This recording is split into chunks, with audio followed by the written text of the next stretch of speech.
Hey, you, if you're new, welcome. I'm Kristen, and I'm about to show you how to cook up all of this week's dinners. Now, I did add the timestamps down in the description box so that you can easily get back to whatever dinner you need to get back to.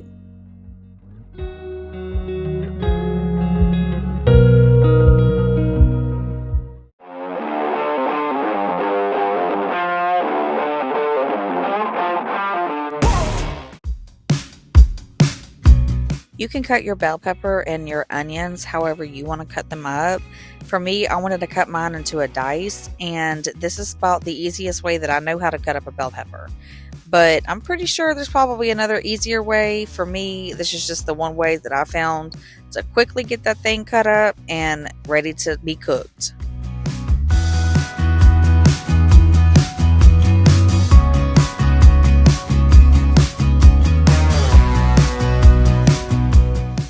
When I'm cutting stuff up, I'm not shooting for perfection. So some bites might be a little bit bigger or smaller than other bites, but again, we just trying to get dinner done. That's all. When I'm dicing onions, I always follow the natural shape of the onion and then flip it sideways and give it another chop, and it comes out to be pretty much the perfect dice. Be careful when you get to the end because them little suckers will try to slip out on you. Once I got my pan oiled up and hot, ready for the meat, I went ahead and added it and gave it a little light chop. Now, I don't want it to be like taco meat, so I'm going to let that thing kind of cook up a little bit before I try to give it too much of a chop. You want to go ahead and toss in your peppers and your onions so that they can start getting that heat. Dash everything with some of that garlic powder and onion powder and let everything start warming up. You want to be careful with your ground beef that you don't over chop it before it gets done enough, or else you're going to have taco meat. So I just kind of flip mine around a little bit here and there so that it can get browned up. But at the end, we're going to kind of give it a little bit of a chop. I had to keep moving my peppers and onions around because the meat had not drained out enough grease to keep them from sticking to the pan, and I didn't want them to burn. So you'll see me kind of move the pan around to try to move that grease around. It is better if you have a bigger pan. And if you don't have a big enough pan to do all of this together, you can always cook your meat first, take it out to drain, and then throw in your peppers and onions. And then once they finish cooking, you can toss it all back in together. Now with the ground beef, I went ahead and kind of gave it a little bit of a light chop, make sure that all that pink was cooked out of it. And then I mixed everything together. But I wanted to be really careful about not over chopping on my meat because I didn't want taco meat. After I drained my meat, I went ahead and threw it back in and got it ready to get sauced up. If you haven't ever made sloppy joes with this chili sauce, I'm telling you, you got to try it now. Now, I'm just saying, but this spicy brown mustard, oops. This spicy brown mustard is absolutely needed for this dish. Go on and hit it with the Worcestershire, I don't know, Worcestershire sauce, and make sure you hit it up pretty good with that. Add in your minced garlic and then give everything a little bit of a stir. Now, I'm more of like a season and stir as you go type person. If you want to just throw everything in and then stir it up, I'm pretty sure it's probably going to be okay with that too. But I'm just like a layering person. I like to layer in my flavors. You don't want to skip out on adding the brown sugar because it helps to balance out all this acid. And the peppercini juice, you can use just regular vinegar, but I hardly ever use it because I really like the peppercini juice, and it is vinegar. So it just adds a little bit of a different flavor, but I'm telling you, it is so good. And I'm not a manwich person, but this right here would make me want to eat a sloppy joe like once a week. It's that good. To go with my sloppy jack, I did cook up some fried taters. Now, fried taters is super easy to do. All you have to do is chop up your potatoes and get them down into a frying pan. Now, I season mine with some paprika and some all-purpose seasoning and let them cook up for about 5 minutes, and then I would give them a toss. Now, you do have to give them a toss several times to get them cooked up, but it is so worth it because it is so good. Once they're about halfway done cooking, you want to go ahead and hit them with the Tony seasoning and the black pepper and give them another coat of seasoning. I cooked my potatoes over medium heat, and I wouldn't recommend that you cooked it any higher than that because you don't want your temperature to be too high and you cook your outside before you get it cooked all the way through on the inside. Now, when I'm cutting up my potatoes, I just cut out any of the bad spot that I might see, and I cut them up like bite size. I want it to be able to pick up on a fork and put it in my mouth and it be the size of a bite. If you like your bites to be big and chunky, well, then go ahead on and cut yours up big and chunky. This is your dinner. Now, at the end, I went ahead and hit it with another coating of that Tony seasoning as like a finish seasoning, and them things was golden to perfection.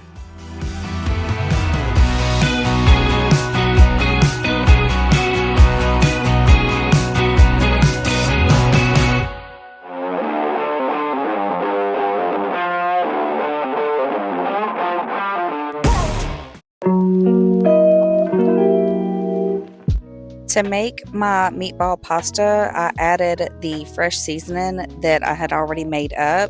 If you want to see how to make that, it's going to be linked down in the description box. Now, I just went ahead and cooked them up a little bit before I added in my sauce so that they could kind of get a little bit softened. And then I went ahead and threw in my sauce and let it start warming up. Once it got warmed up and got bubbly and got happy together, that was when it was time to go in and hit it with the seasoning. Now, I added some onion powder and some garlic powder and some dry Italian seasoning.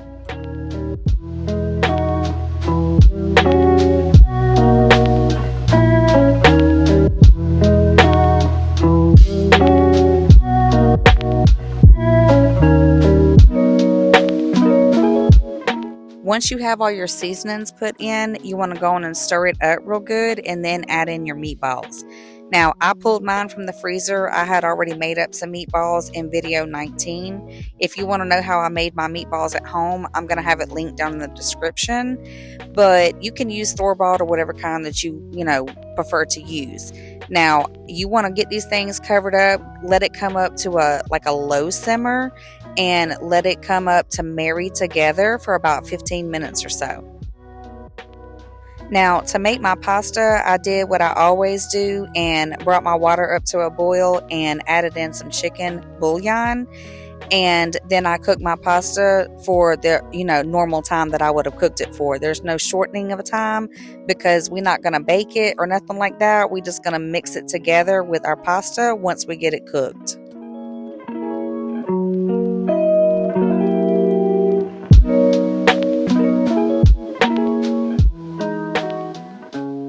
Once you have your pasta cooked and drained, then you want to add it back into your pot. Now, give it a good stir, and I topped mine with some Parmesan cheese before I plated it. And once I plated it, I also added some along the top because the thing had done melted, but it was so good. It was so good. You can use whatever kind of pasta you want to have, but if you do it with spaghetti noodles, you may not be able to do it quite like that. I don't know. I mean, I guess it depends on how you like your noodles, but this is how I made mine, and it turned out pretty good.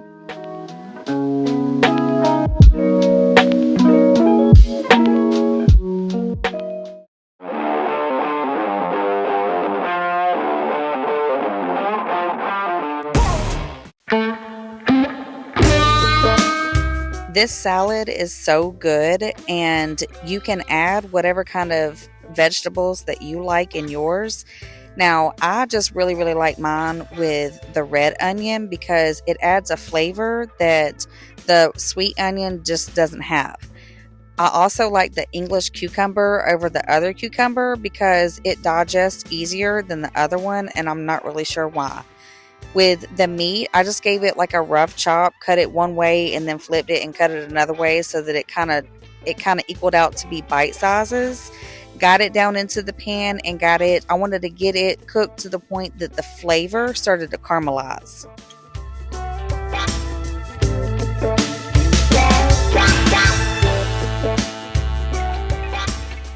You do want to make sure that you're stirring your meat at least every few minutes because it does have a tendency to get hot really quick and it could get too hard on you, so you want to make sure you don't overheat it.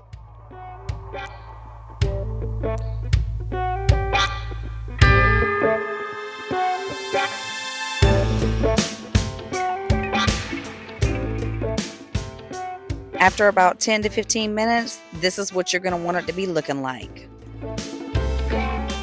To get this salad ready, you want to get your lettuce down into a bowl and top it with some cheese. And then you want to layer in your vegetables. Now, I did put in some green onion. I didn't show me chopping that up, but it's pretty simple. Just chop that thing right up and toss that bad boy in. Now, I did layer in my flavors, so I went ahead and added some black pepper and some Italian seasoning, and then added in my croutons. Once I added in all that, I added my meat, topped it with a little bit of the Thousand Island dressing, which is the secret sauce to this recipe. I don't know what it is, but it tastes so good with this salad. Mix that thing all up and it was ready to go.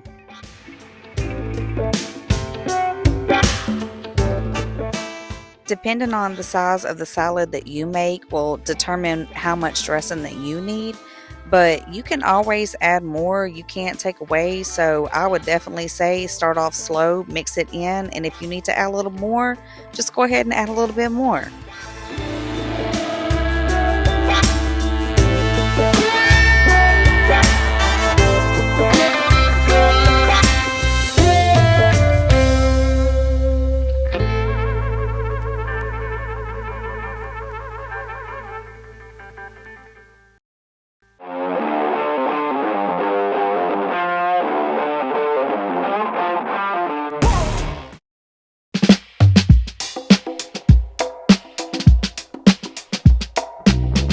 I sure do love the nights when the Crockpot does the cooking, and these bags help to make it even simpler.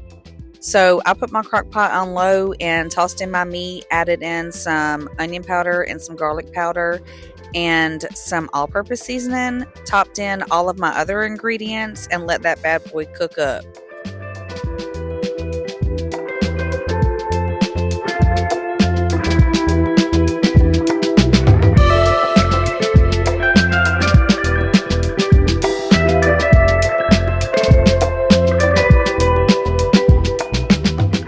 You don't have to use cream of celery if that's not what you prefer. You can use cream of mushroom or cream of chicken or, whatever tastes good to your buds. Now, an easy little hack to get all that soup out of the can is to pour in your broth into your can, mix it up, and it'll help to loosen up all that extra soup.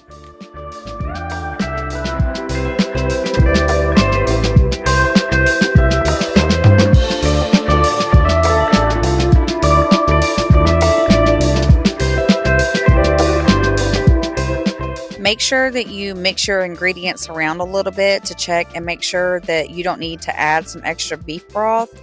Now, in my case, I did need to add a little bit more because that was just a little bit too dry. Now, you don't want it swimming, but you do want everything pretty much good and covered.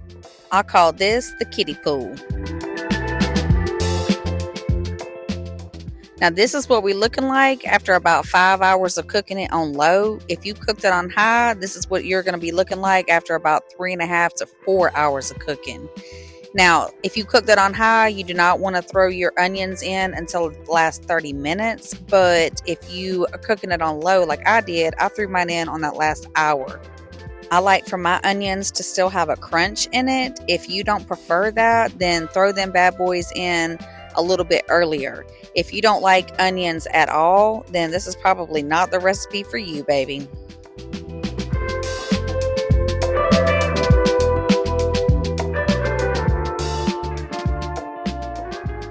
That last hour of the Crockpot cooking, I'll go in and toss in my Italian green beans and toss in my onions. I'm going to bring that up to a boil and let it simmer for about 5 to 10 minutes and cut it off and let it sit in that hot simmer until everything is ready to go.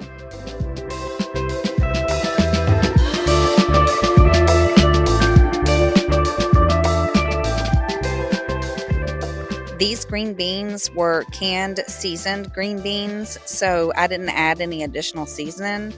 Now, the onions do bring in a little bit of flavor, and I really enjoy that, but this is what it's looking like after an hour of sitting on the stove while everything was finishing up. I put my meal over a bed of rice, ready to go rice, but it is much better with mashed potatoes. So if I was you, I would make it with some mashed potatoes.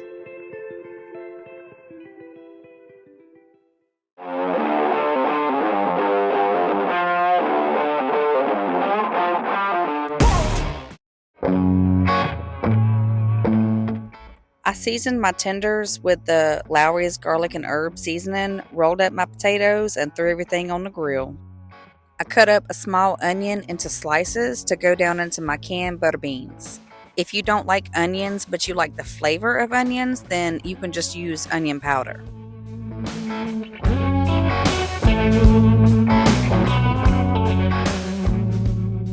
I did not drain my can of butter beans because all of that seasoning I wanted down into my pot.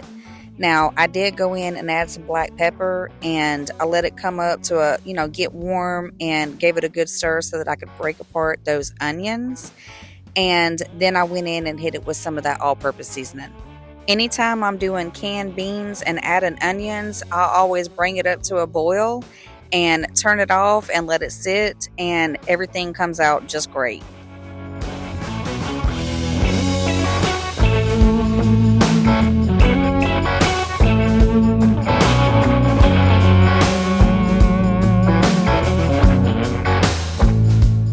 Now, to get the baked potato ready, the only thing I did was cut that bad boy open, throw in a little bit of butter, top it with a little bit of black pepper, put some cheese in it, roll it up, let it melt, and then topped it with some green onion. Popped in the garlic toast in the air fryer, and dinner was done, honey.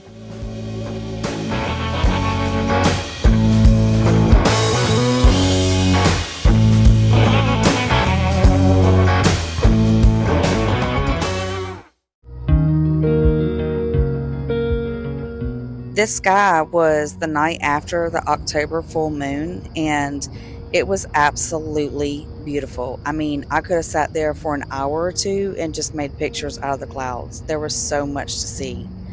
I'll see you guys next week for another one. I hope you have a good rest of your week.